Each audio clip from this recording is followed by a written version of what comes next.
SolidWorks 2014 provides us with greater consistency in how we do patterning at the assembly and part level.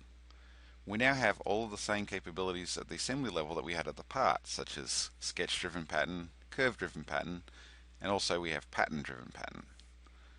Let's take a look at a couple of those. With the curve-driven pattern, we simply select the sketch that we want to use to drive our pattern, and in this instance we're completing our chain links. So we're going to pick the segments that we want to pattern, control the tangency, and then we come in and we can specify how many instances and the spacing. And just like that, we can quickly and efficiently complete our patterning.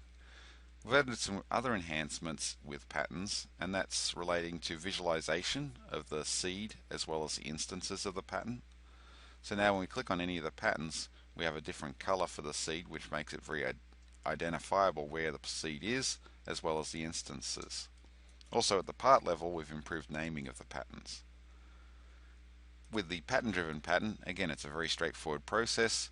Pick the items we want to pattern. In this case, we're going to pattern the carrier to complete our chain system, and then to use an existing pattern, we're going to pick this block here.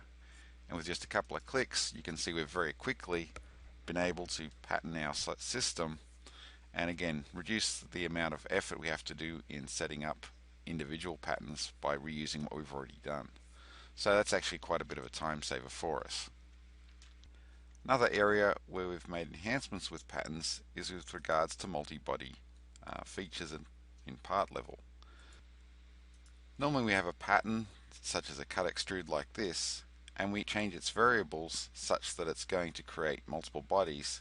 We now have the ability to pick and choose the bodies that we want to keep of all the items.